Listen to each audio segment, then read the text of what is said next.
Hi, so today we are going to read chapter 4. Yes, chapter 4 of Games Great Lovers Play by L. Michael Hall. And chapter 4 is the Emotional Bank Account Game. And here we go. All right. Do you feel full and complete in your lover's love? Do you fill up your partner with rich expressions of your love? Do your expressions of love count to your partner? Would you like to be a great lover in stimulating your partner to feel full of love? Since there is a strategy to evoking our loved one to feel loved, and since it involves finding out what counts for him or her, what our lover values as important, this gives us a process and a strategy for keeping the exchange economy of the relationship energetic. The what? The economy of exchange. The love economy of things that count to each. That's why we relate to each other and enter relationships we want to experience. That's why we relate to each other and enter relationships. We want to experience the rich fullness of the give and take of love. When a relationship works, the give and take is mutual, valued, enriching, and brings out the best in everybody. When out of balance, the relationship will not work well or may stop working altogether. When that happens, the give and take exchange will not be reciprocal. We will be giving but not receiving what counts for us. How well is the economy of exchange working? How balanced and mutually enriching is that exchange system? How full do you feel satisfied in getting what counts for you? How full does your partner feel?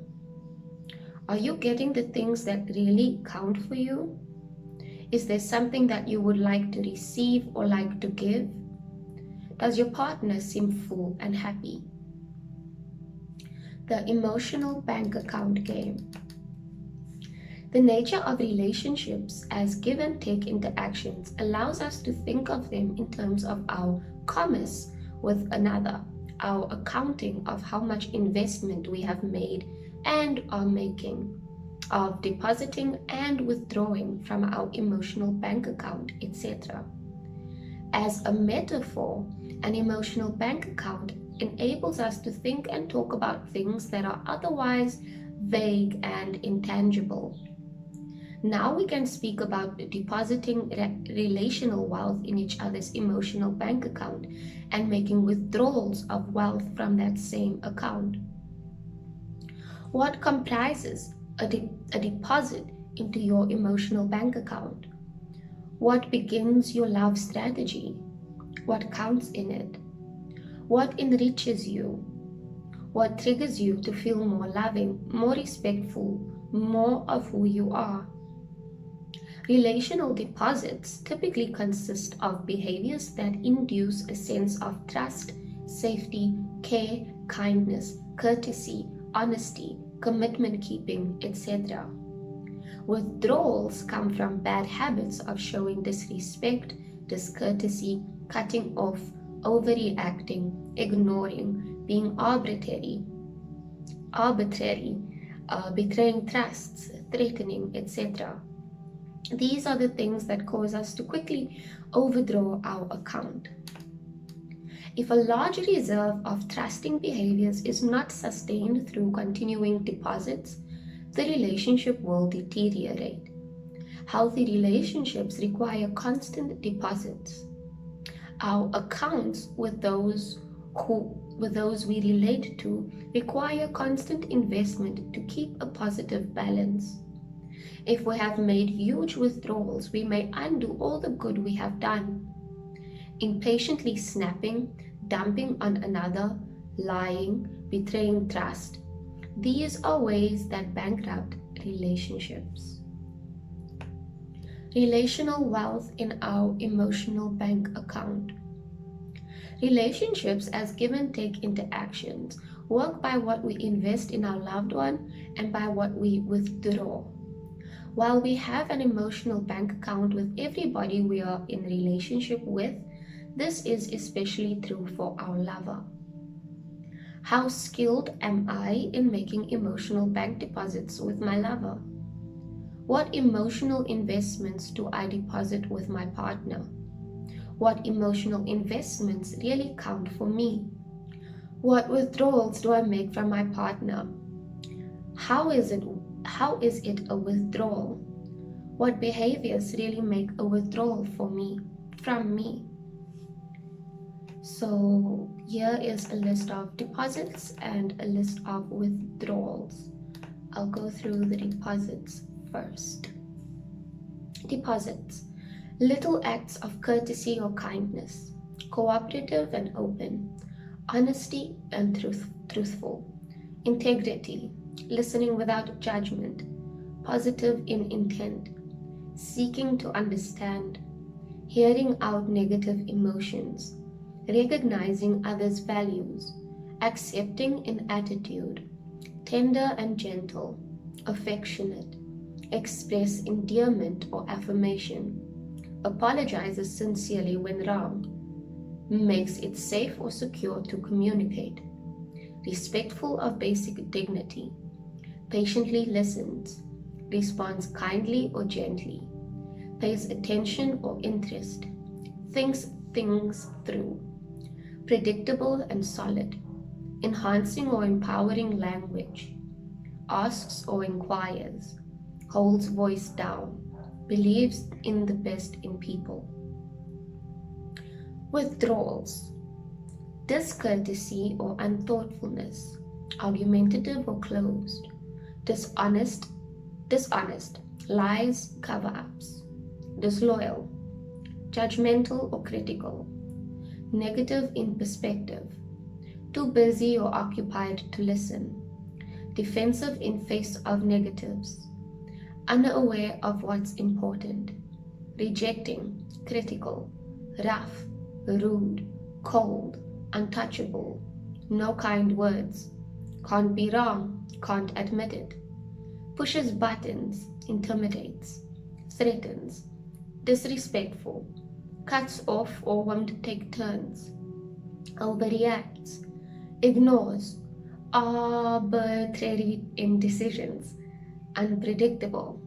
Talks in rude or crude, nasty ways. Orders or tells or preaches. Yells or shouts. Runs people down. Want to play the emotional bank account game? Then explore with each other the things that count as deposits and withdrawals. While this is quite subjective, there are things that hold true for most people. For instance, deposits include attending to little things, doing little kindnesses or courtesies, keeping commitments and promises, and surprising each other with small delight from time to time. Making promises and keeping them are critical for maintaining a loving relationship. This is fundamental because it deals with trust, integrity, the kind of people we are, and a sense of safety and security. No wonder love is undermined whenever we make promises that we don't intend to keep or don't keep. To say things without acting on them or making good on them erodes trust and corrodes the very fabric of relating. Conversely, when we keep the promises that we make, the small ones and the large ones, we build a bridge of trust that enables us to span the gaps of understanding. Unclear expectations have a way of undermining communication and trust, and so sabotage love and safety. Actually, anything we do which demonstrates personal integrity makes a deposit.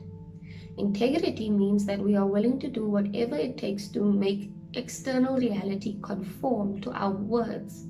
We do what we can to make our words and promises come true. What if we make a mistake or fail to come through on a promise? The most responsive thing is to quickly acknowledge and apologize. Apologizing for a withdrawal takes a lot of character strength, yet demonstrates a willingness to be held accountable. It's much easier to forgive mistakes of the mind and judgment than to forgive the mistakes of the heart. Ill will, bad motives, prideful covering up, etc., are the things that wound the spirit and undermine our trustworthiness. It breaks the bonds of trust so that the other has reason to not trust us. Eliciting trust requires that we are trustworthy. By building trust, we can now frame the problems that arise in a relationship as opportunities to make deposits in our emotional bank account. By rising above the content of an issue, we can see the other's problems and opportunities which invite us to be helpful and supporting. Here is a great opportunity for me to invest in this relationship and to prove that I can give as well as receive. Self-exploration. Do I have a large reserve of trust and emotional deposits in our emotional bank account? What withdrawals get me into trouble or bankruptcy with my lover? How consistent am I in providing ongoing deposits? Do I truly know that healthy relationships require constant deposits? Do I want a quick fix to avoid dealing with problems or negative emotions? Am I willing to take the time to build and repair my relationships? Speaking up for love's mutuality. Did I mention that there is a difference between love and relating? Love as an emotional and an attitude of mind is something completely within our power to give and to give unconditionally if we so choose. We can love without conditions simply when we recognize the person's value as a human being, regardless of his or her actions. The prototype relationship for this is the parent-child relationship, is it not? As parents, we love our children because they are our children. During infancy and childhood, we love them with an undying love regardless of the messes they make or how they misbehave. Our love is unconditional. But the degree and kind of relationship we have with that child or anyone else for that matter is always conditional. Relationship is conditional. It is first conditioned upon what each person is willing to give and to receive. It's conditioned upon whether both persons want to be in a relationship. One person cannot create and maintain a relationship alone. It takes two. A single individual can care, love, communicate, give, etc. Yet that is not a relationship. That is giving and giving and giving. Without receiving, without the mutuality of giving and receiving, the relating that makes up relationship is missing. Relationships differ from love in this regard. Relationships are conditional. Loving is our response, and so it can be unconditional. We can unconditionally choose to love regardless of the response we receive. We can approach and offer our love without expectation of any response. This is the ideal image of the Judeo-Christian God as a benevolent intelligence who loves without conditions. He loves because it is his nature to love. One verse says, God is love. Of the 5 words for love in Greek, and agape is the love of benevolent goodwill that seeks first and foremost for the best of the other. Of course, only God can love this way consistently. We can only strive for such. This kind of benevolent goodwill love is intentional, attitudinal, and behavioral. Benevolent goodwill describes a victory over self. This kind of love doesn't occur easily or naturally. It emerges as we commission the values and beliefs of love which chooses to act for the good of the other. This expands our capacity for loving. Because relationships are based upon conditions, we cannot have an unconditional relationship. We can offer to relate, yet the other may not take us up on that offer. With all our goodwill, friendship, compassion, etc., if they are not returned, there is no relating, no relationship. Giving love and offering friendship is one thing. Entering relationship is another. It is in the giving and receiving of responses, that is respect, warm feelings, listening, etc., that we relate to each other. This is what allows us to become responsible to each other. In this relating, we can specify the responses given and received. We can name the things we do for love's sake. So while love may not be dependent upon how another behaves, relationship is dependent upon the other's response. Reject someone's goodwill, and what relationship is there? It takes two to relate. We cannot force relationship upon someone who will have none of it. The giving and receiving conditions of an intimate relationship is expressed in the traditional wedding vows. I will honor and esteem you. I will cherish you. I will forsake all others and be yours and yours alone, for better or worse, for richer or poorer.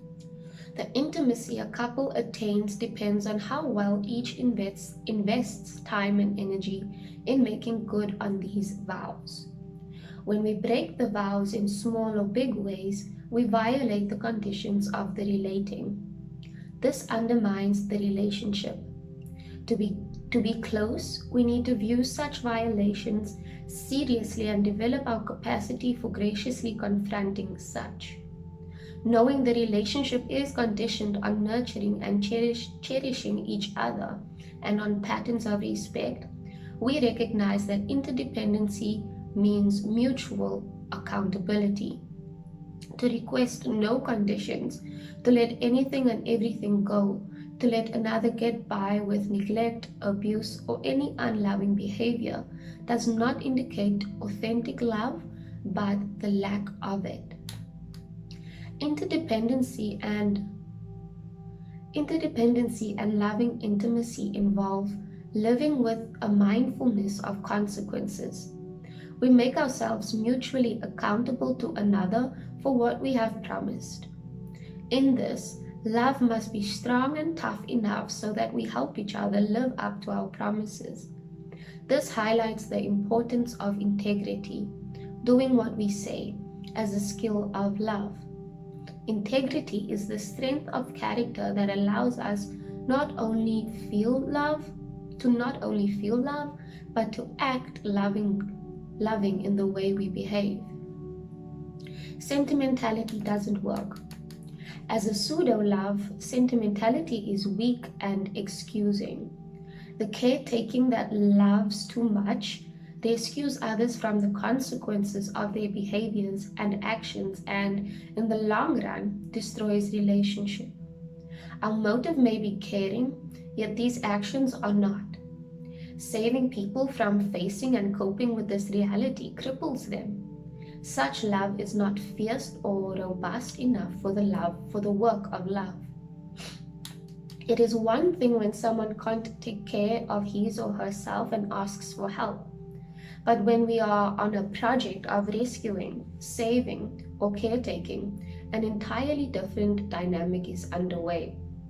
If we ask to be loved unconditionally and mean that we do not want to be held accountable for what we do, we are asking for something that will destroy the relationship. Given the nature of interdependency, we are not behaving sanely. Tim and Susie's emotional bank account. When I met Tim and Susie, her emotional bank account was at a 2 and his was at a 7. 1 month prior to seeing them, Tim's bank account was at a 9. He thought things were great. He was getting everything he wanted from the relationship. He didn't have any problems. These numbers began plummeting during the past month. Susie had reached a threshold and began withdrawing. First sex and then conversation. Only then did Tim get the impression that something was wrong. For years, Susie had been telling him that she was unhappy and wanted more intimate conversations, more time alone together, and more affection. Most of the time, he never really heard this. From time to time, he seemed to hear it a bit and would act more responsive for a few days, but he slipped back into being over-involved. Engaging their satisfactions and dissatisfactions, I quickly learned who was ready to work and who was not, who was tired of trying to make things better, and who had tolerated non-responsiveness for too long. As both wrote their want lists, I had to keep prodding Susie about what she really wanted because the mere fact of saying so made her feel vulnerable. It frightened her. She said she was afraid of opening up and hoping something would change this time. I attempted to help Tim realize how close to threshold she was, and that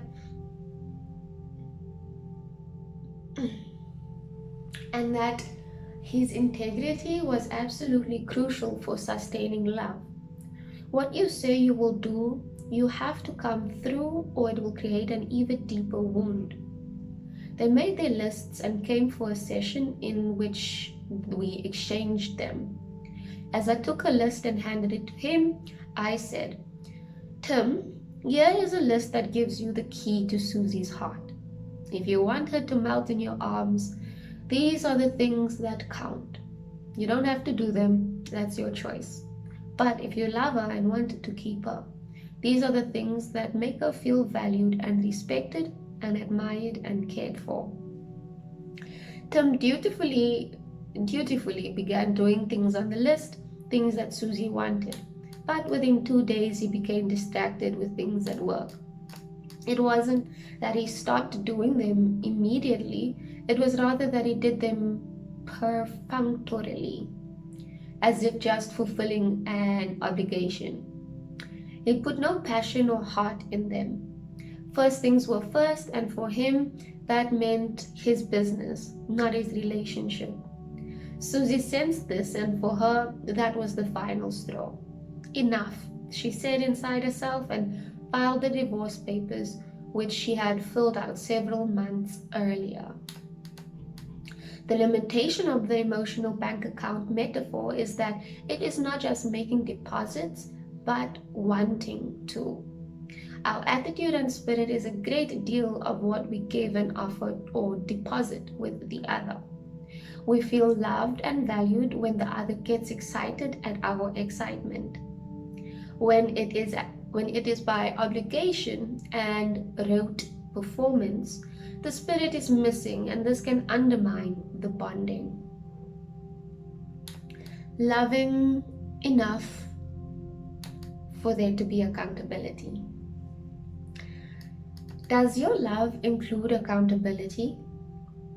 Do you make yourself available and accountable to your lover?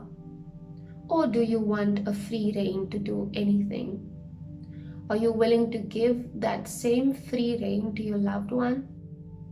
Do you see and experience accountability as part of a healthy and wonderful life? Love. Accountability empowers us to use our powers of thought, emotion, speech, and behavior in ways that enhance our lives. Accountability arises from a positive and empowering attitude toward feedback.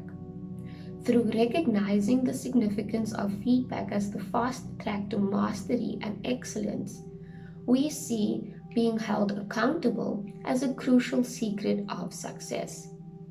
Accountability is positive. It's wanting to know what is working and what is not.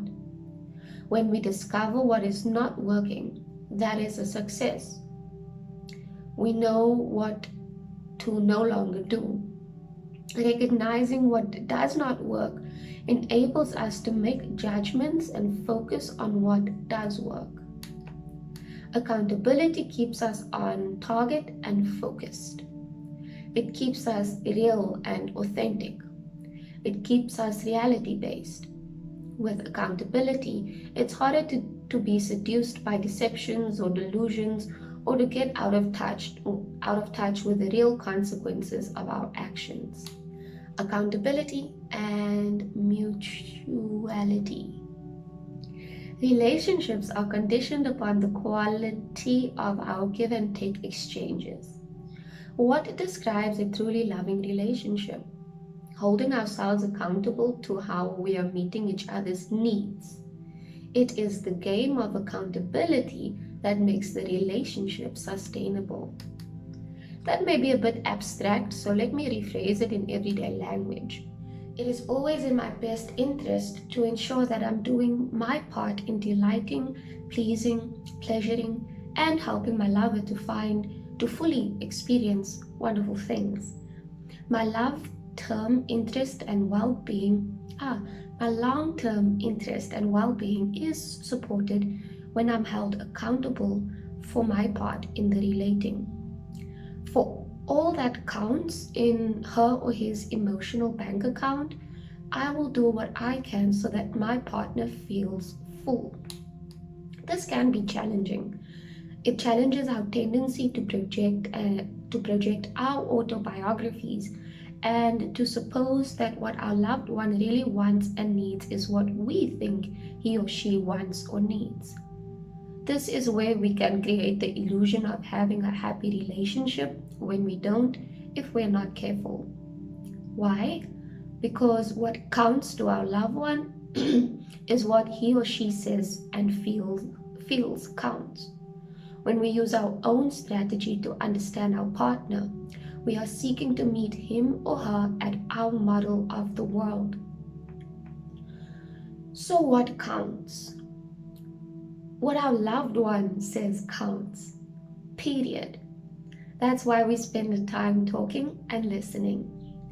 The metaphor I'm using here is that of an emotional bank account, with deposits, the things that count, and withdrawals, the things that do not count, and the things that violate our values, the things that wound love.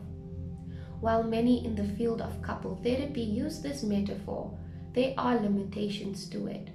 Yet the metaphor does provide a language for talking about the exchange of the intangible things that we want from the one we love.